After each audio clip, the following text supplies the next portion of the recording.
Hi hello வணக்கம். இது உங்கள் சிவி ஜோன். எல்லாரும் எப்படி இருக்கீங்க? இப்போ பார்த்தீங்கன்னா ஜாக்லின் காலையிலேருந்து போயிட்டுருக்கு. அப்படியே பார்க்கும்போது நம்மளுக்கு வருத்தமாக இருக்குது. இந்த பொண்ணு எவ்வளவு கஷ்டப்பட்டு எவ்வளோ விஷயங்கள் பண்ணி இங்கே வந்து இதில் வந்து போச்சு பாருங்கள். அதுலேயும் முக்கியமாக என்ன சொல்கிறேன்னா, இந்த பொண்ணு உண்மையிலேயே ஜெயிச்சிருச்சு. ஆனால் ஒரு பெரிய விஷயத்தை பண்ணியிருக்காங்க. இது வரைக்கும் பணப்பெட்டியில் கலந்துக்கிட்டவங்களுக்கு யாருக்குமே இது நடக்காத ஒரு விஷயம். அது அங்கே எல்லாருமே சொல்கிறாங்க. என்னென்னா, பணப்பெட்டியை முதல்ல வந்துட்டு தூக்குறதுக்கு இவர் முத்துக்குமரன் வந்து ப்ராக்டிஸ் பண்ணுறாரு. நம்ம விஷால் எடுத்து வந்தார்ல லாஸ்ட்டாக பணப்பெட்டி எடுத்து வந்து வைக்கிறாரு. இதை இப்படி தூக்கிட்டு போ அப்படின்போது அந்த பொண்ணு தூக்கி பார்க்குது. வெயிட் கம்மியாக இருக்குது. நார்மலாக சூட்கேஸ் எப்படி இருக்கும், வெயிட்லெஸ் அது மாதிரி இருக்குது.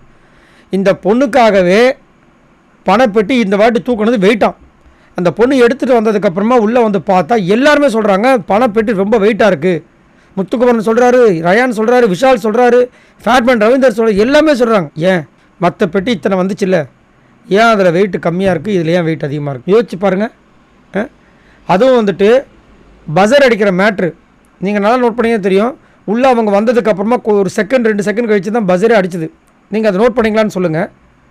அதே மாதிரி மெயின் டோர் 2 டோர் இருக்குது, வெளியே ஒரு டோர், இங்கே ஒரு டோர். இதை இது வரைக்கும் கிளாரிஃபை பண்ணியிருக்காங்களா?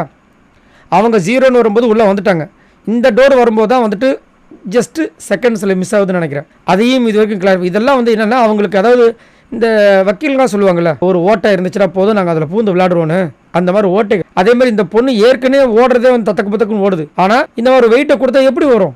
அதே மாதிரி இந்த பொண்ணு வந்துட்டு அவ்வளோ தூரம் போச்சுல, ரிட்டர்ன் அடிச்சிருக்கலாம். ஒரு பெரிய மிஸ்டேக். இவங்க என்ன தான் ட்ராப் வச்சாலும் இவங்களுக்கு ஒரு ஓட்டை இருந்துச்சு. அழகாக அதில் பூந்து வெளியே வந்திருக்கலாம். சரி வேண்டாம், போதும், எனக்கு வேண்டாம், நான் இந்த பிக் பாஸ் வீட்டில் இருந்த 100 நாள் இந்த ஒரு விஷயத்தால் நான் பண்ண வேண்டாம். ஆனால் உண்மையிலே பார்க்க போனால் ஜாக்லின் ஜெயிச்சிட்டாங்க.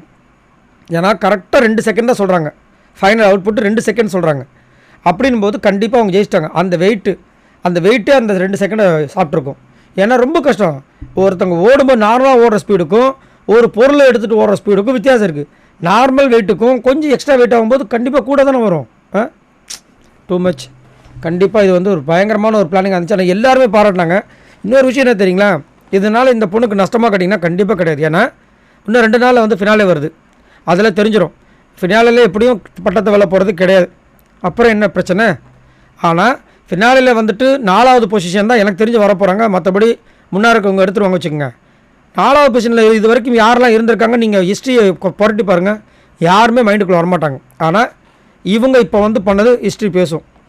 ஜாக்லின் வந்து பணப்பட்டி எடுத்துகிட்டு வரும்போது 2 செகண்ட்லப்பா, அந்த பொண்ணு 2 செகண்ட்லப்பா அப்படின்றது கண்டிப்பாக வரும். உண்மையிலே சாதிச்சுட்டு தான் வெளியில் போகிறாங்கன்றதை மறக்கவே முடியாது. அதேமாதிரி பிக் பாஸ் ஒரு விஷயம் பண்ணி தான் வந்து வெளியே போயிருக்காங்க, அதுவும் மறக்கவே முடியாது.